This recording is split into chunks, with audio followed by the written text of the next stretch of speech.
Bismillahirrahmanirrahim. Assalamualaikum warahmatullahi wabarakatuh. Halo teman-teman, saya Sernima Salina dari kelas C. Saya di sini perwakilan dari kelompok 6. Saya bersama kedua teman lainnya, ada Tina Bani Saleha dan juga Muhammad Rapi, akan sedikit mempresentasikan materi mengenai teori belajar person Rogers, yaitu pengertian, prinsip, metode, bentuk, dan aplikasinya. Selamat menyaksikan. Baik, untuk materi yang pertama yaitu pengertian teori belajar. Teori belajar Carl Rogers merupakan salah satu teori belajar humanistik yang menekankan perlunya sikap saling menghargai dan tanpa prasangka antara klien dan terapis dalam membantu individu mengatasi masalah-masalah kehidupannya. Rogers meyakini bahwa klien sebenarnya memiliki jawaban atas setiap permasalahannya dan juga terapis ini hanya membimbing klien menemukan jawaban yang benar. Menurut Rogers, teknik-teknik asesmen dan pendapat para terapis bukanlah hal yang penting dalam melakukan treatment kepada klien.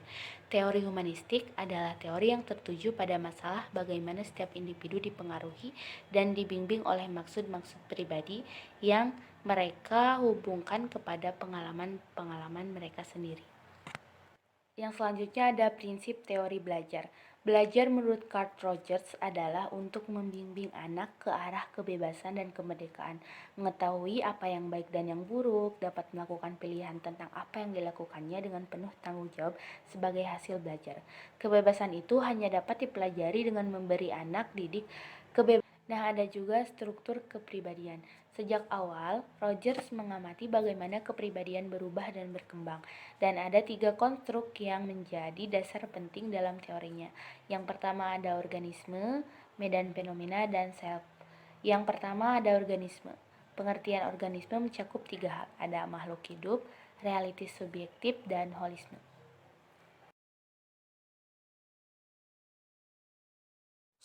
Struktur kepribadian.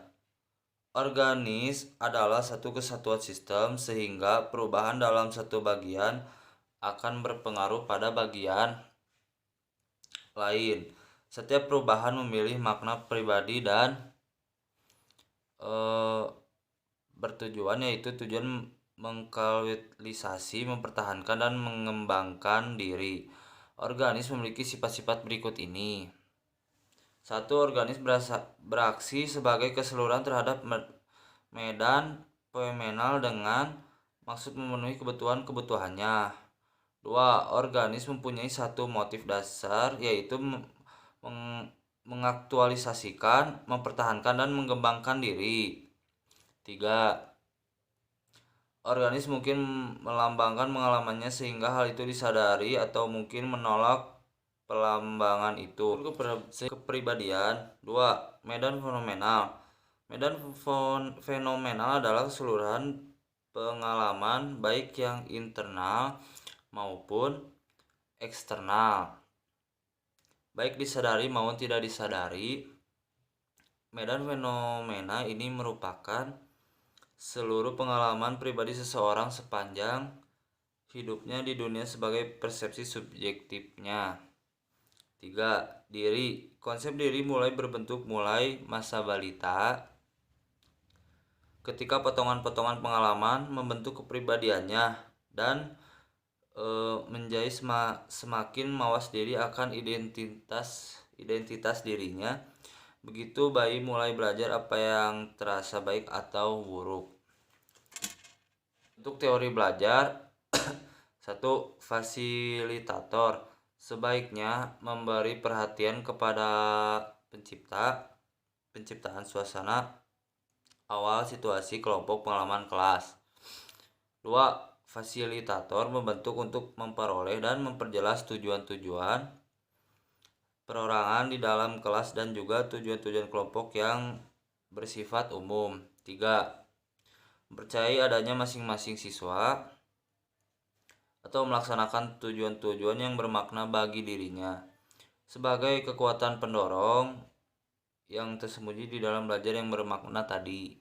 Nomor 4. Mencoba mengatur menyediakan sumber-sumber untuk belajar yang paling luas dan mudah dimanfaatkan para siswa untuk membantu mencapai tujuan mereka. Nomor 5, menempatkan dirinya sendiri sebagai suatu sumber yang fleksibel untuk dapat dimanfaatkan oleh kelompoknya.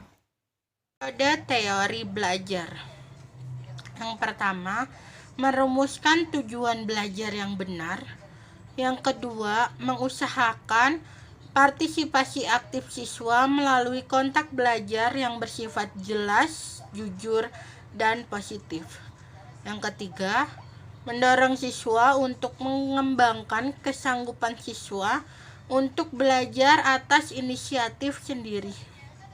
Yang keempat, mendorong siswa untuk peka berpikir kritis, memaknai proses pembelajaran secara mandiri.